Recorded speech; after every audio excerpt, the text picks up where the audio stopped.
C'est un personnage qui tient dans le temps. Je pense que quand il a été coureur, il a marqué de sa présence. Il a été très fort. Il est tombé parfois sur des plus costauds que lui, avec Merckx, avec Anquetil. Et puis, il a eu une durée de compétition qui était exceptionnelle. Mais maintenant, je crois que tout a été dit sur moi, à peu près. Peut-être quelques téléspectateurs encore ne savent pas tout. Peut-être vont-ils l'apprendre au cours de cette émission.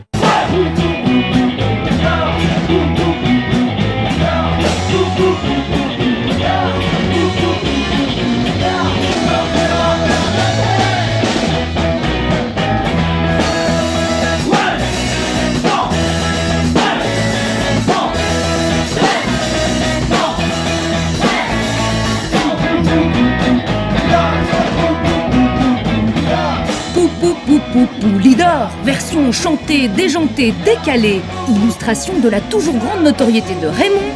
Ces jeunes rockers picards ont même baptisé leur groupe les Poulidors. Si je vous dis Raymond Poulidor, qu'est-ce que ça évoque pour vous, s'il vous plaît? Un personnage sain,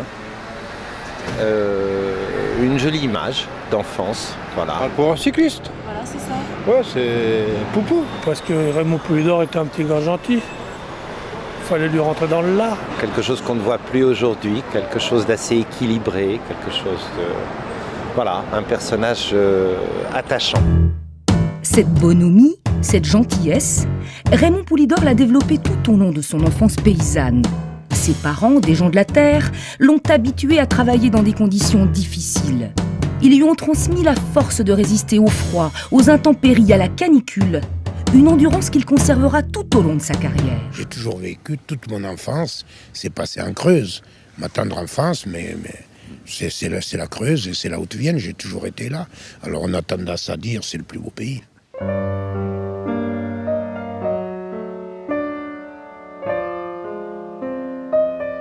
Raymond Poulidor intime est un personnage qui est simple, dans le fond, qui n'a jamais été très compliqué, qui prend la vie comme elle est. Vous savez, il vient quand même d'une famille très humble, très très humble. Et il a eu beaucoup de difficultés, je dirais presque à s'imposer, non seulement parce qu'il n'était pas dénué de classe, Raymond, mais il arrive un peu plus tard dans le professionnalisme parce qu'il y a eu la guerre d'Algérie. Il a été presque une trentaine de mois en Algérie. Donc il revient, il est un peu brisé, il s'est empâté, il faut tout refaire. Et il le refait, il prend tout cela avec humilité. C'était la campagne, c'était les oiseaux, c'était les routes ombragées, c'était merveilleux, on ne peut pas trouver mieux, ne serait-ce que l'altitude. On évolue à peu près, lorsque je sortais, le plus haut que je montais, c'était à 400, 500, 600 mètres. Et là, Saint-Léonard est à peu près à 200 mètres. Quoi. Sur les pentes des monts du Limousin, le jeune Raymond est reconnu comme le meilleur cycliste amateur de la région. Mais lorsqu'il devient professionnel et qu'il s'éloigne de son pays, le futur champion a du vague à l'âme. C'était surtout mes premières années de coureur cycliste. J'avais un peu le mal du pays. Alors j'étais rêveur. Lorsque j'arrivais à une course à étape de 3 ou 4 jours, je me laissais toujours piéger parce que je pensais que j'avais laissé mon chez-moi, ma campagne et autres, que j'étais ailleurs. Alors j'étais rêveur. Moi je me souviens, je ne sais pas si c'est la chance, j'ai eu une vie, j'ai pas été malheureux dans ma jeunesse, mais une vie très rude, une vie de la campagne. Et lorsque je suis passé coureur cycliste, pour moi ça a été facile. Ça a été facile, j'avais le masseur, je mangeais bien, j'ai été douché et tout, on s'occupait de mon vélo, c'était merveilleux. C'est un Miauletou, hein, c'est quelqu'un de chez nous. Tout, un quoi hein? Un Miauletou, et c'est comme ça qu'on appelle les habitants de Saint-Léonard-de-Noblin. Il a gagné le Tour d'Espagne, le Midi, Paris-Nice, le Paris, le Dauphiné, le championnat de France, la Flèche Wallonne, Milan-San Remo, la Vuelta, Monsieur Raymond Poulidor.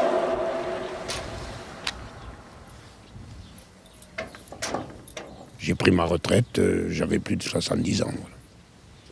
Le jour où vous avez décidé d'arrêter, il y a un moment où vous avez dit j'arrête la compétition.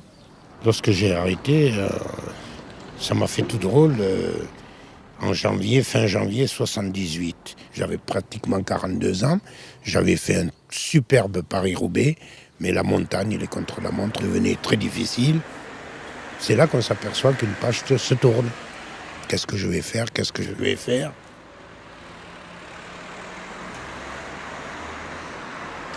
Il avait envie d'être un sportif. Il voulait être boxeur. Après, il a été coureur cycliste. Il avait cette niaque-là.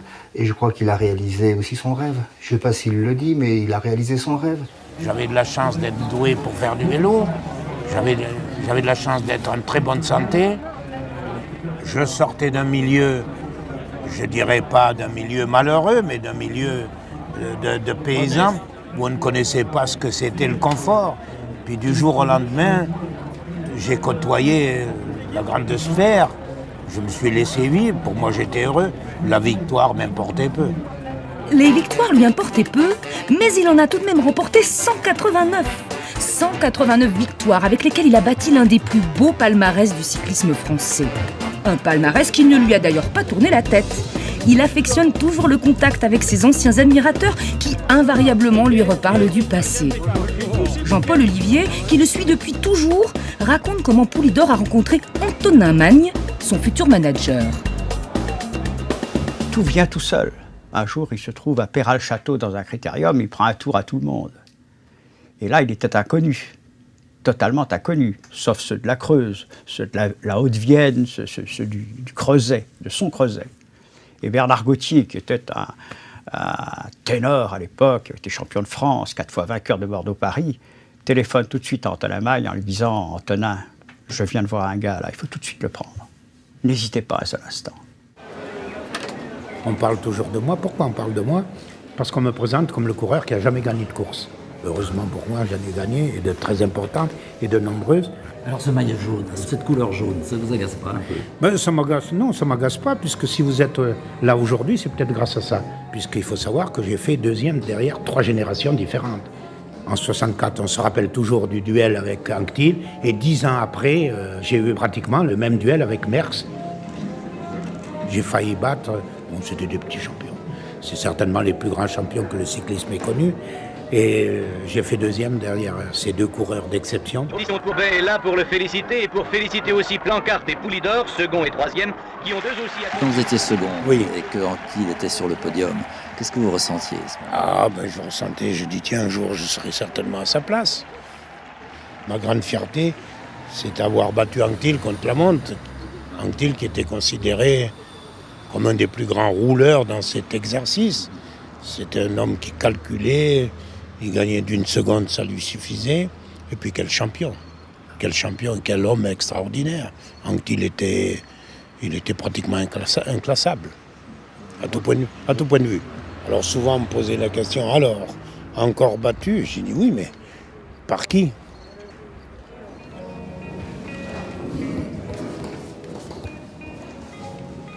Voilà, alors là c'est mon premier Tour de France, 1962. D'ailleurs, pas très loin d'ici, je faisais une petite sortie, puis j'ai cassé une manivelle. Et je me suis fracturé le petit doigt, d'ailleurs, il est toujours déformé. Et j'ai pris le départ du Tour dans un immense plat. D'ailleurs, regardez dans les conditions que j'ai pris le départ du Tour. Là, ouais, vous voyez, j'ai du mal à tenir la main. Ben là, c'est l'arrivée du Puy-de-Dôme. Alors, lorsque vous demandez aux gens qui a gagné le Puy-de-Dôme, 80% vont vous dire c'est Poulidor, alors que j'ai fait 3e de l'étape. La légende Poulidor est née de cette rivalité Anquetil-Poulidor sur les pentes du Puy-de-Dôme où pendant des kilomètres ils se toisent roue dans roue. Lutte de pouvoir, lutte fratricide qui déstabilise. Aujourd'hui, les équipes font appel à des psychologues qui observent et analysent le comportement et le potentiel de chaque coureur. Poulidor, qui commençait déjà à être le chouchou du public, fait craquer Anquetil. Je ne sais pas s'il n'y a pas derrière aussi une sorte de classe, une classe vraiment moyenne, populaire, qui symbolise Poulidor, et puis une classe un peu plus aisée, un monsieur peut-être un petit peu pédant, même si je pense qu'il n'était pas pédant, Anquetil, mais sa façon de regarder les autres, qui pouvait parfois frôler l'arrogance, le public a choisi. Quelquefois, il y avait l'attitude du public qui n'était pas très cavalière vis-à-vis de Jacques, qui était souvent sifflé. Vous savez, le public, il aime bien celui qui perd, celui qui a de la malchance. Alors Jacques, dans les moments capitaux, Jacques avait jamais de problème, jamais de crevaison. C'était le panache quelquefois. Mais lui, ce qui l'intéressait, c'est de gagner. Il y avait une très très grande amitié entre Raymond et Jacques. Mais bien sûr, quand on est en course, l'amitié, elle disparaît pendant 2-3 heures, et là, c'est la bagarre. Hein? Il l'évoquait avec vous, cette bagarre? Ah oui, il aimait bien, ça l'amusait. Nous avons surtout été divisés par la presse.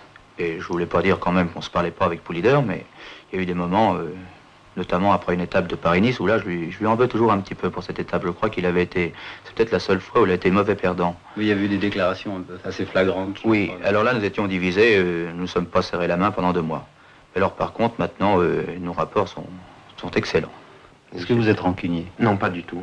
Pas du tout. Je crois d'ailleurs, peut-être que c'est un défaut de ma part. Entre les deux, il y avait vraiment quelque chose. Une compétition, peut-être une fraternité, une amitié qui s'est créée. Je pourrais pas vous en dire beaucoup plus parce que j'ai pas vraiment vécu cette époque. Tout le monde s'identifiait soit à l'un, soit à l'autre. Bon, il y avait les poulidoristes, il y avait les anquetillistes, quoi. C'est ce qui fait la beauté et la gloire du sport cycliste. Autant on avait affaire à 2 personnages très particuliers, autant les 2 étaient très timides quelque part. Jacques Anquetil, de manière différente, Jacques Anquetil n'aimait pas trop la foule. Il aimait bien se trouver dans un petit cercle, mais il n'aimait pas la foule. Il la fuyait. Et du reste, ses victoires, c'était également ça. Ses victoires avaient la froideur de la perfection. Et le public le sentait, le public se détournait un peu de lui. Le public n'aimait pas Jacques Anquetil. Le public a aimé Jacques Anquetil à la fin, complètement à la fin. Et on aimait Poulidor parce que c'était celui qui venait de la campagne, c'était celui qui se battait, qui paraissait moins fort que l'autre, mais qui n'hésitait pas toujours à engager le combat. Et je pense que la France profonde se reconnaissait en lui.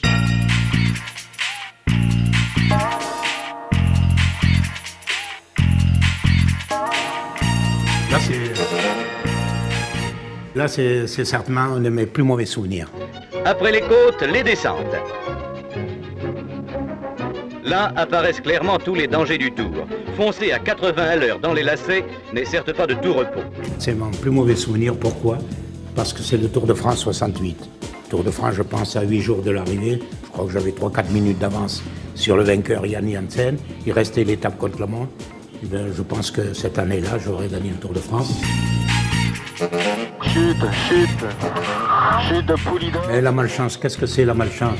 Vous savez, lorsque vous loupez un virage, que vous allez dans le ravin, que vous n'avez que des blessures superficielles, je pense que c'est beaucoup de chance. Oui. C'est beaucoup de chance. Une moto en travers. Sur le coup, je n'ai même pas senti de douleur. Ce jour-là, Poulidor était l'homme à abattre. On a attaqué, évidemment. Et on ne m'a pas fait de cadeau. Le peloton a laissé Raymond sur le bord de la route. Il a alors perdu toute chance de remporter son premier Tour de France. D'ailleurs, Raymond, vous en avez fait d'autres des chutes. Il faut savoir qu'il y a une stèle qui est sur la route à 20 km d'Albi. Ici, Poulidor a perdu toute chance de gagner le Tour de France. Et le jour où j'ai inauguré ça, monsieur le maire qui était là, il m'a dit « c'est moi qui vous ai remis sur le vélo ». Qui vous ai remonté sur le vélo, qui devait avoir 13-14 ans. Bon, c'est... Merci. J'ai frôlé la mort 2 fois. 2 chutes, j'ai frôlé la mort. Et moi, quand on me dit « j'ai pas de chance », je dis non, je suis né sous une bonne étoile. Quand je fais des étapes de montagne, j'ai dit c'est pas possible, je suis pas passé là en tant que coureur. On voyait pas les précipices. Mais dans la voiture, tu es plus haut. Ce sont de véritables acrobates qui risquent leur vie dans des descentes vertigineuses et les risques augmentent au fur et à mesure que s'intensifie la contrainte des performances. Le long des routes de France, Raymond Poulidor a rassemblé un capital sympathie qui est entré dans le vocabulaire du public. Celui qui fait aujourd'hui second devient un Poulidor, un poupou. Ce terme a traversé les générations. On comparait souvent les Français et lorsqu'ils perdaient, voilà, c'était plutôt des Poulidor et qu'autre chose, mais on ne pouvait pas imaginer tout le travail qu'avait pu faire aussi Raymond Poulidor. Dès l'instant où il y a quelqu'un qui est en pépin, on dit tiens, c'est le Poulidor de ci. Encore dernièrement, il y avait une dame, c'était la 3e fois qu'on avait dit que c'était la plus âgée de France. Et à 3 reprises, on a trouvé une dame qui avait 15 jours de plus qu'elle. Et on l'a baptisée la Poulidor. Poulidor des centenaires, voilà. On a même à un moment sorti le terme de poupularité. Ça vient du fait qu'il était effectivement très très populaire. Très, très populaire. Mais il se prêtait à tout. Il allait vers les gens, et les gens venaient vers lui. Jacques Anquetil ne faisait pas ça. Jacques Anquetil, lui, fuyait plutôt. Et c'est pour ça que le peuple se reconnaissait en Raymond. On parle même de syndrome du Poulidor, comme si être second, comme si rater, c'était être Poulidor. Par contre, c'est vrai que les gens, ils oublient que Raymond Poulidor a aussi gagné. Raymond, qu'est-ce que vous avez raté dans la vie? Je ne sais pas si j'ai raté quelque chose, je ne sais pas. Quelquefois, je me pose des questions, surtout sur mon palmarès. Je dis, mais comment se fait-il que je n'ai pas gagné telle ou telle course?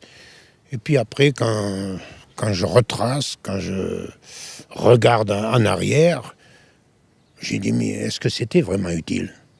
Est-ce que c'était vraiment utile? Puisque j'aurais un palmarès énorme, j'aurais des Tours de France et tout, est-ce qu'on parlerait de Poulidor?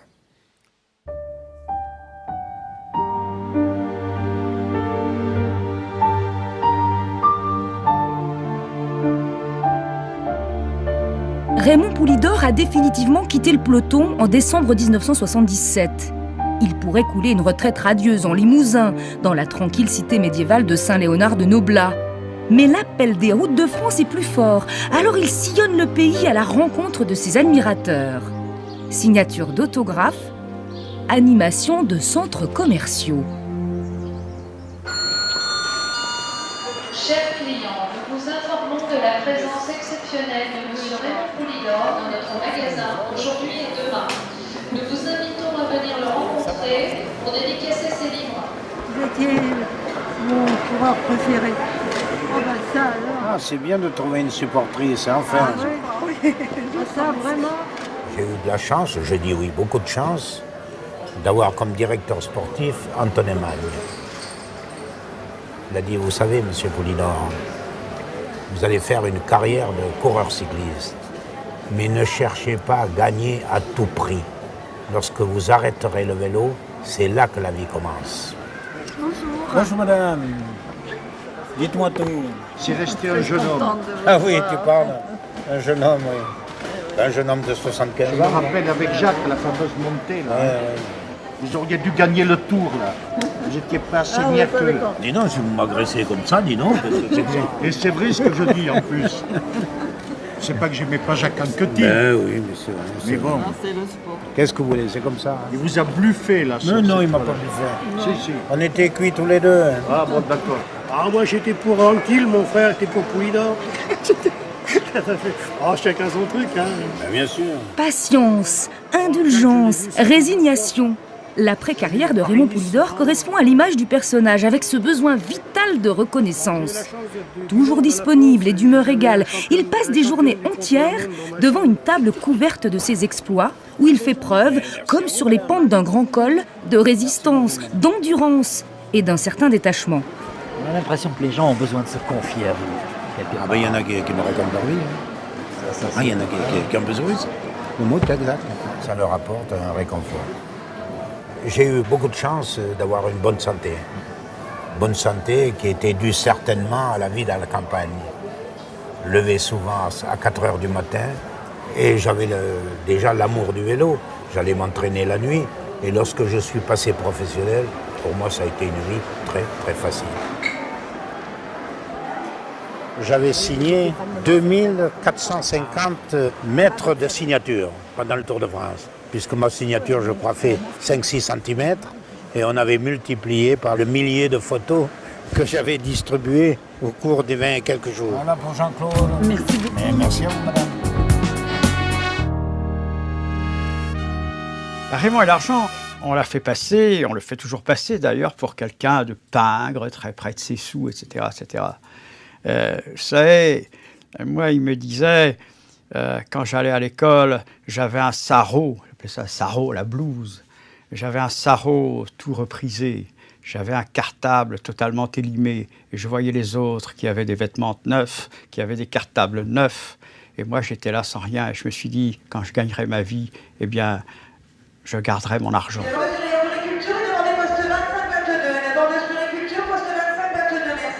De toute façon, c'est une question de pognon et tout. Hein. C'est l'argent maintenant. Merci beaucoup. Merci à vous, madame. La petite barre. Eh oui, je fais des petites barres, puisque mon éditeur, il me téléphone. Est-ce que ça marche? Est-ce que ça marche? Alors je tiens la comptabilité. 1, 2, 3, 4. 2, 4, 6, 8, 10, 80, 90. Et Raymond, c'est une affaire qui marche, là, on est en plein réassort. Là. Ah oui, oui, on a mis un peu de réserve. Ah mais ça part, hein. Si je m'emmerdais, je ne serais pas là. Je ne suis pas obligé aussi. Ça me rapporte un peu d'argent, mais ce n'est pas un besoin comme si j'avais que ça, que je sois obligé. Parce qu'il ne faut pas se voiler la face. Maintenant, les sportifs, surtout les sportifs de haut niveau, sont très très bien payés. Celui qui est intelligent, qui sait un peu se débrouiller et tout, 7-8 ans de carrière au plus haut niveau, il peut voir venir. Maintenant, c'est des budgets énormes. Il suffit de regarder le staff d'une équipe maintenant. Il y a je ne sais pas combien il y a de voitures, il y a un super Pullman, le car et tout, où il y a les douches à l'intérieur, il y a pratiquement une salle de cinéma. Maintenant, les gens, ils sont payés pratiquement à la minute de télévision. Ils n'ont pas besoin de gagner. Le patron qui les regarde, vous avez passé tant de minutes à la télé, ils sont payés tant. L'argent peut être un moteur à un moment, mais il n'est pas suffisant. Parce qu'avoir simplement une motivation extrinsèque, ça ne permet pas de durer dans le temps. Il faut vraiment aimer le vélo, il faut vraiment aimer l'effort, j'allais dire pour avoir une carrière comme Poulidor, parce qu'on parlait de Poulidor, parce qu'avec l'investissement qu'il y a, tous les sacrifices qu'il y a pour franchir une ligne, parce que finalement c'est ça, lever les bras, avoir un plaisir qui est très éphémère. Il y avait une prime de 1 million. J'ai gagné la prime en tant qu'Auvergnat, c'est normal. C'est pas ce qui m'a fait gagner le Critérium, mais j'ai gagné les deux. C'est dommage, c'est pas en euros. C'est dommage, c'était pas en euros. D'ailleurs, depuis qu'il y a les euros qui sont arrivés, il paraît que Poulidor va se remettre à courir. Donc... Vous savez, c'est merveilleux de faire quelque chose qu'on aime. Lorsqu'on fait quelque chose qu'on aime, qu'on a choisi, et en plus qu'on gagne un peu d'argent, c'est le rêve. Fidèle en amitié, Raymond partage sa passion du vélo avec son complice Jean-Paul Olivier. Qui ne connaît pas Polo la science? C'est l'homme qui a signé mes premiers contrats. Mais il n'était pas généreux, il ne mettait pas une grosse somme. Il n'était pas généreux. Je n'ai pas signé ses premiers contrats. C'est Roger Piel qui l'a fait, mais j'ai tapé, oui, plusieurs de ses premiers contrats. Pas du tout gêné avec ses amis. C'est en sandales et en chaussettes que Raymond Poulidor accueille son ancien compagnon de route, Jean-Pierre d'Anguillaume. C'est le premier vainqueur d'étape sur le Tour de France, Jean-Pierre d'Anguillaume. Voilà, Jean-Pierre d'Anguillaume. Tous ces anciens champions consacrent une partie de leur temps à de belles causes. Aujourd'hui, trophée handisport de Montlouis-sur-Loire, où comme chaque année, les plus grands athlètes repoussent les limites de leur handicap pour accomplir de véritables performances. C'est l'homme de tête, là. Ah oui, c'est lui. Oh là, oui. Allez, voilà. Voilà. Oui, il ne faut pas l'écraser.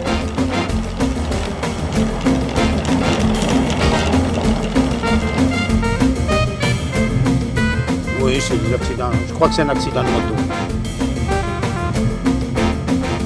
Attention, Madio, laisse-nous passer, on est les leaders. Ah, regarde le gars, là, dis donc, c'est terrible. Ah, de ce courage, et regarde celui-là. Il y en a qui n'ont pas de jambes.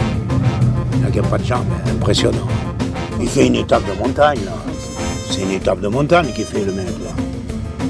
Regarde, il n'a pas de bassin, rien.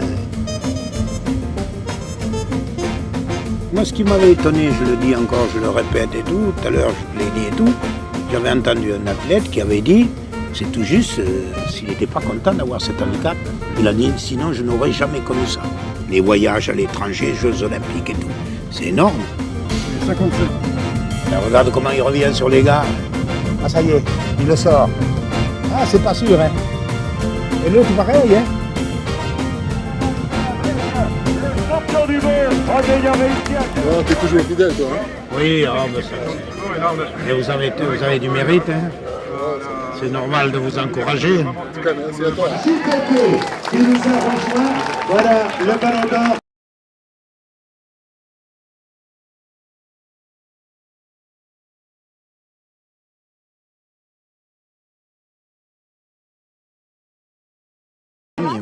Lui, il est handicapé depuis pratiquement l'âge de 20 ans, puisqu'il avait fait la guerre d'Algérie, nous sommes à peu près du même âge, et il avait reçu une balle dans la colonne vertébrale, et qu'il a rendu infirme.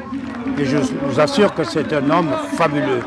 Et le souvenir que vous conservez de votre service militaire, justement, à cette époque? Moi, j'ai eu de la chance déjà de revenir en bonne santé. J'ai fait le Djebel. Ma chance a été j'étais chauffeur à la Légion. Dans le camion, j'avais 22 personnes. Et des fois, je regardais. Je dis, tiens, mais il n'est pas là, un tel, il n'est pas là, un tel. Puisqu'on lit quand même des amitiés. Et il manquait une ou deux personnes. Ils disaient non. Ils se sont fait tuer, puisqu'ils allaient déloger ce qu'on appelait les félouses, les félagas. Autre valeur qui lui est propre, la transmission. Depuis quelques années, Raymond Poulidor ne monte plus sur un vélo. Son énergie n'est pas éternellement renouvelable. Alors il transmet aux jeunes générations cette volonté qui lui a permis d'atteindre des sommets. Il retrouve alors ses réflexes d'ancien champion pour conseiller, soutenir et tenter de guider les jeunes. Mais l'ancien n'est pas toujours écouté. J'étais avec Raymond Poulidor là tout à l'heure, qui encensait les jeunes coureurs, les coureurs de votre génération. Qu'est-ce que vous pensez du personnage? De Raymond Poulidor? Oui, c'est pas ma génération. Je ne sais pas. Poulidor, c'était quelqu'un. C'est un nom, quelque chose. Je sais pas pourquoi ça m'évoque un hippodrome. Je sais pas pourquoi. Poulidor, c'est le cheval, mais sinon c'est tout. Y a pas un cheval Poulidor, un truc comme ça, non? C'est de la gastronomie, ça, c'est ça? Ouais, je pédale, ouais. Mais Raymond Poulidor, mais si c'est un vélo, non? Si vous me parlez d'un boxeur, oui, mais un cycliste, non. C'est vrai que tout ce qui est du passé, j'y prête pas spécialement attention. Il a écrit des pages fortes du cyclisme. Ça a été un des grands coureurs de sa génération. Maintenant, je respecte le personnage sans spécialement avoir une adulation particulière. Les coureurs viennent de temps en temps le voir, les jeunes coureurs, lui demandent quelques conseils, mais maintenant, ça se fait un petit peu moins, parce que Raymond est né quand même en 1936, et il a connu plusieurs strates dans le cyclisme, plusieurs périodes, plusieurs évolutions et révolutions, si bien que maintenant, vous savez, il passe pour le cacique, donc c'est la statue du commandeur.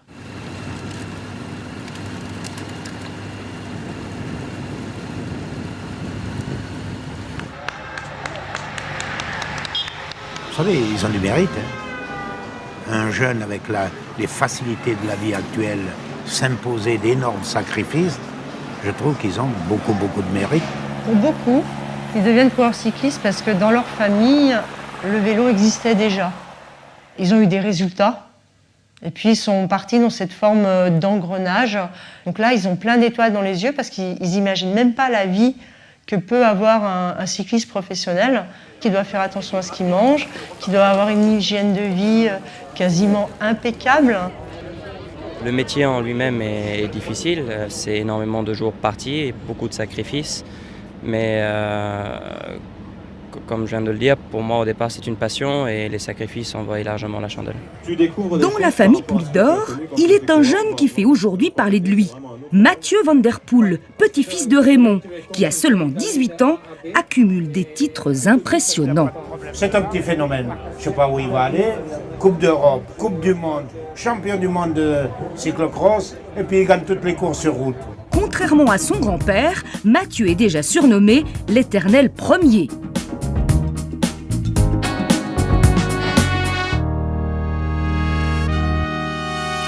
À l'époque de Poulidor, la législation antidopage n'en était qu'à ses tout débuts.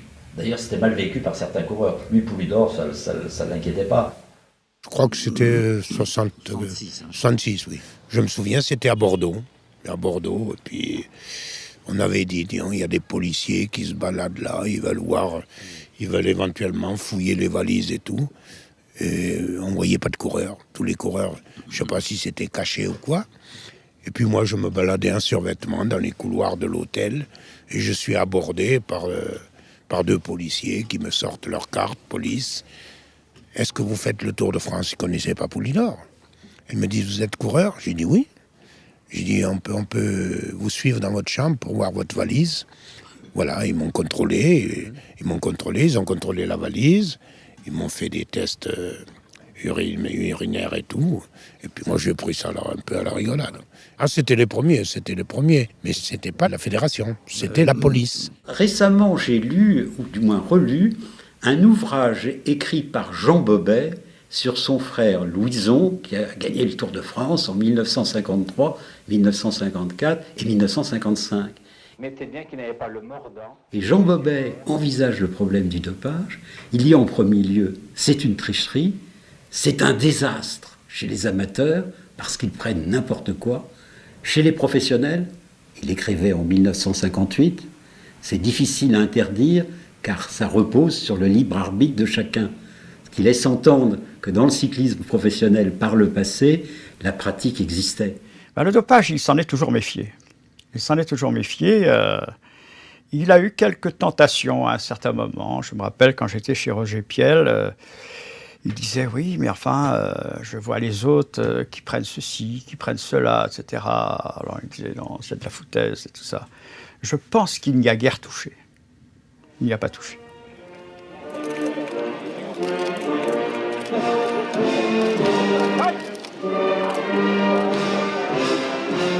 Ah, Lemon, c'était un gars fabuleux.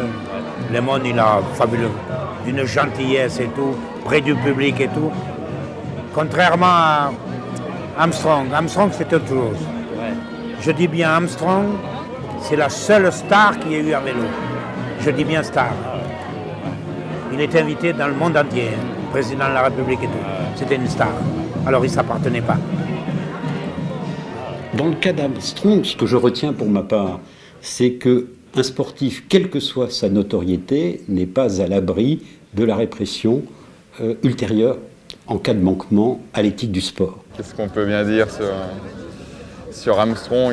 C'est vrai que quand on voit le dossier qui sort aujourd'hui, on peut dire que c'était un bel escroc. Voilà. Je peux avoir certaines idées sur Armstrong. Armstrong, c'est quoi Armstrong? Armstrong, il a été un jeune champion du monde. Après, il a eu son cancer. Et on lui a fait des tests lorsqu'il a eu son cancer. Il était déjà positif. On a fermé les yeux. On aurait dû, à ce moment-là, lui retirer sa licence. Et on a continué à fermer les yeux. Et on lui coupe la tête maintenant. J'ai quand même le moyen de faire 10 000 prélèvements et analyses chaque année. Et s'ils sont bien ciblés, c'est suffisamment dissuasif. Moi, ce qui m'a choqué sur Armstrong, c'est à la suite de ses déclarations. Bon, tout était organisé, c'est lui qui commandait et tout. Mais il était quand même couvert. Alors après, j'ai vu ses déclarations, ça m'a un peu choqué, j'ai un peu changé d'avis. Armstrong qui a dit on ne peut pas gagner le Tour de France sans se doper, sans rien. Moi, je répondrais si, mais à une condition que tout le monde soit sur un pied d'égalité. Bien sûr. Bon, le Tour de France se courra peut-être à 37, 36 de moyenne au lieu de 40. Mais ça changera quoi? Les plus forts seront toujours à l'avant. Souvent, on a beaucoup dit de choses sur Anquetil. Il était un peu comme Armstrong, c'était un professionnel. L'entraînement, quand il faisait l'entraînement, c'était sérieux, c'était sévère. D'ailleurs, un coureur comme Anquetil, il le disait, j'ai des cuisses comme des passoires. Il l'avouait. Alors le drame, c'est qu'Anquetil est mort d'un cancer et qu'il n'est pas impossible que ce cancer soit en relation avec les pratiques dopantes, malheureusement. Et il y a une chose qui m'a fait beaucoup de mal, c'est quand on a perdu Jacques et que Raymond est venu ici avec tous les autres sportifs. Et moi, je suis montée dans les étages. Et à un moment donné, j'ai regardé à la fenêtre. Et c'est même très émouvant. Parce que Raymond, il pleurait. Il était dehors et il pleurait. Et là, ça... Vous voyez, ça me fait encore quelque chose parce que il perdait son frère. Et ça, c'était émouvant. Oui, c'est assez émouvant. Bon, je pleurais presque en cachette, quoi. Et je pensais que personne ne me voyait. Bon, j'étais un peu en retrait, et puis bon, elle m'a avoué plus tard, et puis nous avons pleuré presque ensemble. Ils sont très, très, très sensibles, les sportifs. Et il faut vivre à leur échelle, à leur dimension, pour se rendre compte de la... Quand ils ont des joies, c'est des grandes joies permanentes, enfin tout de suite, mais quand c'est des souffrances, c'est des souffrances et ils ont des liens d'amitié qui sont très précieux. Et si on leur fait du mal, on les casse. Et c'est terrible pour eux. C'est terrible parce que souvent, ils ne s'en remettent pas. Le rêve, la gloire, l'argent, mais aussi les femmes. Les femmes qui occupent une place prépondérante dans la vie et l'entourage des coureurs cyclistes. La place des femmes chez les coureurs cyclistes. Ils sont toujours très entourés, ces hommes. Pourquoi ? Oh, comme tout acteur, comme toute personnalité. Dès que vous êtes une étoile, que vous êtes brillant, vous êtes toujours très entouré. Même si vous êtes laid, même si vous êtes entouré. Parce que c'est la loi de la nature. Sois pas jaloux. Sois pas jaloux. Quand on a la chance d'être entouré d'une équipe tellement sympathique, des filles de 18-20 ans, on se croit à 20 ans, c'est merveilleux. C'est un homme qui est sage et je pense qu'il a besoin d'avoir quelqu'un à ses côtés, une personne à ses côtés, pour qu'il se sente bien. Mais je pense que Raymond, comme Jacques, ils avaient besoin d'avoir une compagne près d'eux. Les coureurs cyclistes, ce sont des hommes avant tout. Ils aiment les belles femmes, ils aiment les regarder. Sur les podiums, ils mettent vraiment des très jolies femmes. Ils aiment donner leurs fleurs du vainqueur à la femme. La femme, c'est aussi une forme de trophée pour ces sportifs. Mais après, il y a aussi beaucoup de respect de la part des coureurs qui apprécient aussi la femme un peu maman. Ça vous gêne pas de le voir adulé comme ça par d'autres dames, par Non, je suis très... Non, pas du tout. Non, tellement pas. Heureusement, parce que ça serait pas vivable. Il est coléreux des fois? Il est très très calme, mais le jour où il est coléreux, croyez-moi qu'il faut pas être à côté. Il est très nerveux à ce moment-là. Mes lunettes, je les ai pas laissées dans la voiture, les deux paires. Eh oui, mais l'autre, puisque je les trouve pas. Je pense que je les ai laissées là-bas. Les capacités physiques de Raymond Poulidor lui permettaient d'accomplir des exploits extraordinaires, mais il a certainement manqué de vice et de malice face à ses concurrents. Il se considérait d'ailleurs comme un doux rêveur, un contemplatif. Aujourd'hui, il revendique volontiers ce trait de caractère. Moi, j'ai jamais eu trop de pression. Vous savez, j'étais pas fait comme les autres. Moi, bon, je faisais partie des favoris de la course, mais jamais je me suis trop posé la question. J'étais bien dans mon habit. La victoire, bon, si elle était là, si elle me tendait les bras, je l'acceptais avec réel plaisir, mais jamais j'en faisais un souci majeur. Et puis c'est mes supporters, tous mes supporters là, vous avez vu qu'ils sont là autour de moi. Ils ne m'ont pas rendu service, vous savez. Ils m'ont toujours pardonné tout. Ils auraient dû un peu m'exciter, me siffler, quoi que ce soit. Je gagnais, ils étaient contents, je perdais, j'étais le plus fort. Donc je me laissais vivre. Sa carrière a duré, il a été longtemps professionnel, c'est parce qu'il a eu ce recul aussi sur les événements, jamais mécontent, même si nous on l'a été pour lui, il estime qu'il a eu beaucoup de chance dans sa vie. Vous croisez souvent M. Poulidor dans les rues? Oui, il vient souvent. On voit qu'il se promène, il vient faire son petit marché et tout. Il vous parle un peu, il est sympa avec vous? Oui, tout à fait, très gentil, très gentil. C'est quand même le patrimoine d'ici, quoi. C'est Raymond Poulidor, quoi. C'est Saint-Léonard, c'est la région, quoi. Poulidor est un patriarche heureux. Il goûte aujourd'hui au plaisir de la vie provinciale. Sa chance, être né dans un décor paisible, avoir reçu une éducation basée sur des valeurs de courage et de ténacité, avoir porté des valeurs normales. Mais attention, sous son calme souriant, Raymond est un rusé. On n'accomplit pas un tel parcours sans une force cachée.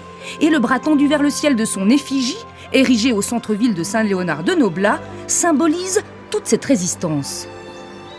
C'est un signe de victoire, je sais pas. Victoire, fraternité. Puis le vélo, un peu à l'abandon, c'est la retraite, quoi. Un Poulidor taillé dans du massif, quoi. Cette force, cette énergie, cette puissance, Raymond Poulidor l'aurait acquise un soir d'hiver, lorsqu'un homme se présente à la ferme de ses parents. Une visite pleine de mystères.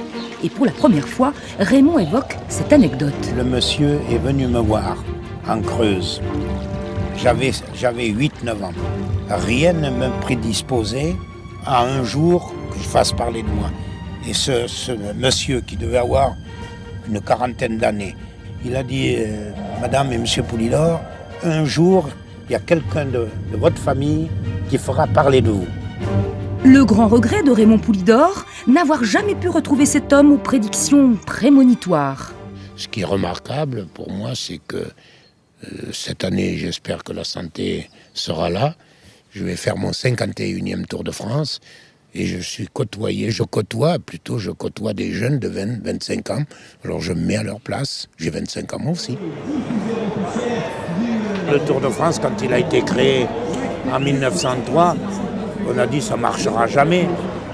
Le général de Gaulle avait dit le Tour de France, il n'y a qu'une guerre pour l'arrêter. Effectivement, il a été arrêté par 2 guerres. Allez Francis!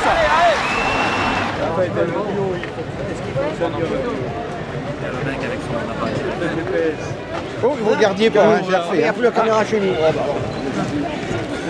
Voilà, super. Merci beaucoup. Ouais, Raymond. Ça va? Ça va, hein? Au revoir. Ça va, au revoir. Veuillez vous voir, Raymond. Vous n'avez pas changé. Oui. Un grand monsieur. Moi, je vois Raymond sur le Tour de France et sur toutes les grandes épreuves. C'est lui qui fait le plus d'auditions, peut-être. C'est-à-dire qu'il va avoir plus de monde autour de lui que le maillot jaune en aura et qui sera applaudi sur le podium. C'est un véritable phénomène de longévité. Et chaque année, malgré qu'il a arrêté le Tour depuis une trentaine d'années environ, c'est lui quand même qui signe 30 ans après le plus d'autographes. Et c'est le seul aussi qui met le prénom. Dans l'enceinte du Tour de France, Raymond Poulidor est devenu incontournable. Toujours alerte, il continue de vivre sa passion. Et c'est vêtu du maillot jaune qu'il n'a jamais porté en course, qu'il jauge avec son regard de spécialiste les échappées des Champs-Élysées. Mais très vite, l'infernale cadence des signatures d'autographes le rattrape. Ah. Dis-moi tout, à quel nom? Les autres coureurs, on ne va pas citer de nom, mais on met pas non, même il m'appelle Jean-François, mais non, on met pas le prénom. Et Raymond, il parle le temps de mettre pour Christian, pour Grégory, etc., etc. Enfin, ça prouve tout, quoi. Ça veut dire qu'il est resté tel qu'il est, dans ses racines, dans son terroir. C'est un humaniste. Et c'est un homme, contrairement à ce qu'on peut penser, c'est un homme généreux.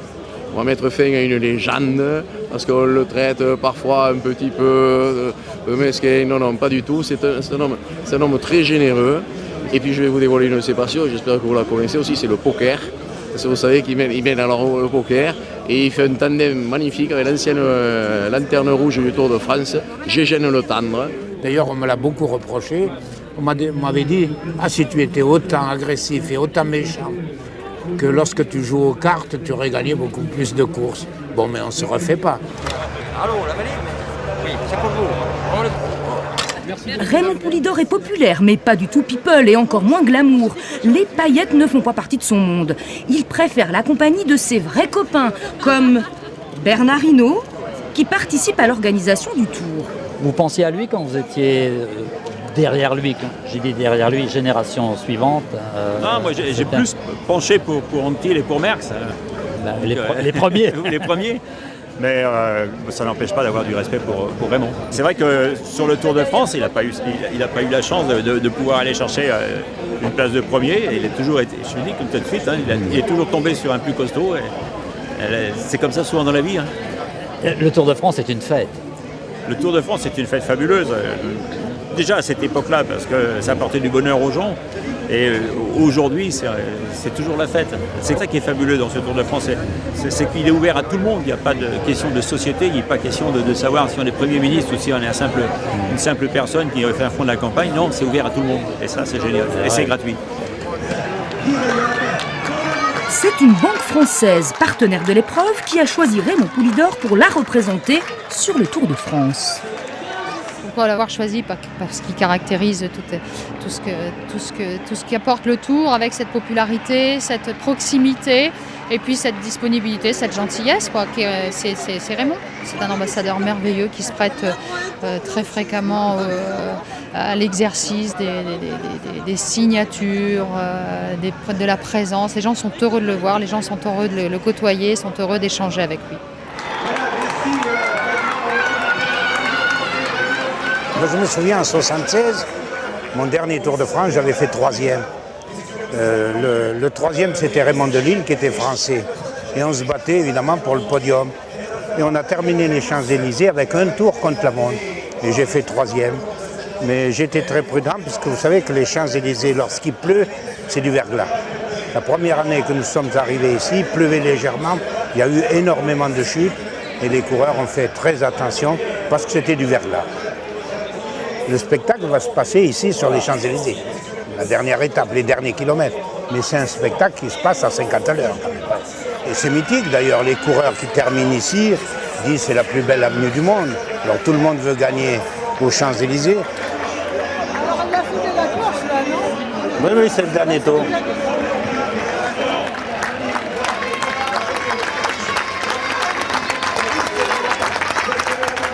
D'après vous, Raymond, qui va gagner l'étape là? Normalement, comme Bendic, c'est le plus rapide. Pardon? C'est le plus rapide. Oh non, il est beaucoup plus rapide que nous. Il est... Ah oui. Ils sont pas loin quand même, hein? Il va se faire rattraper? Ah ben il va gagner avec 10 mètres. Il va gagner avec 10 mètres.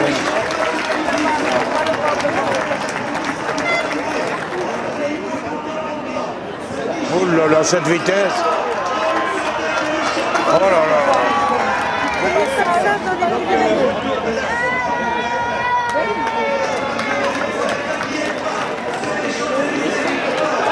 Ah oui.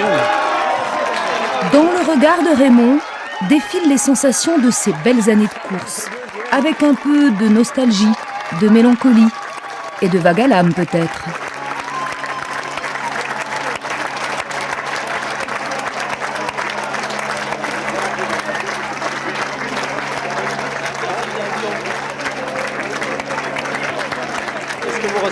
Quand vous étiez comme ça, quand vous montiez des marches? Ah ben c'est... Je sais pas, ça fait... On se sent un peu désemparé quand même. C'est la fin, après c'est les nerfs qui lâchent. On est tout drôle. Surtout le matin, demain matin. Quand il va se lever, on se dit à quelle heure qu'on doit manger. Ça fait tout drôle. Il a tout perdu. Et oui, 3 semaines. C'est l'influx nerveux qui lâche et on est très fatigué. Il y a la foule. Hein. Oh là là. L'exposition télévisuelle sur le Tour de France est fabuleuse. Maintenant, c'est devenu... C'est des sommes énormes avec la télévision. Hein. Bien sûr. Parce que maintenant, les sponsors, ils calculent combien de temps ils passent à l'image. Voilà.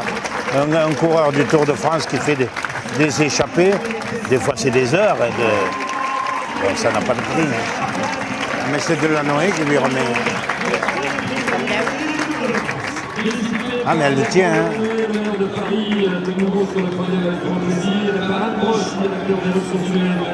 C'est dommage qu'on ne voit pas quoi. Son expression du visage. Je n'ai pas mes lunettes, moi. Bernard Hinault expulse un admirateur trop entreprenant, alors que retentit l'hymne national anglais.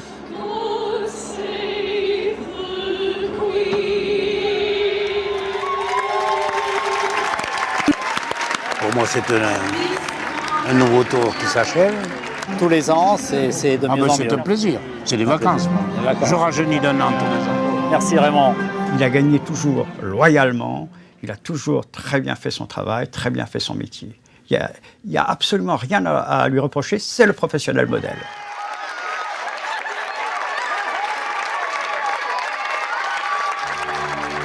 Je crois que le public, je ne les ai jamais lâchés. Et le public ne m'a jamais lâché. Je cours peut-être pas assez vite. Il me rattrape toujours. Je me dis que le jour où je me promènerai dans la rue, qu'on ne retournera plus la tête sur mon passage, je serai malheureux et triste.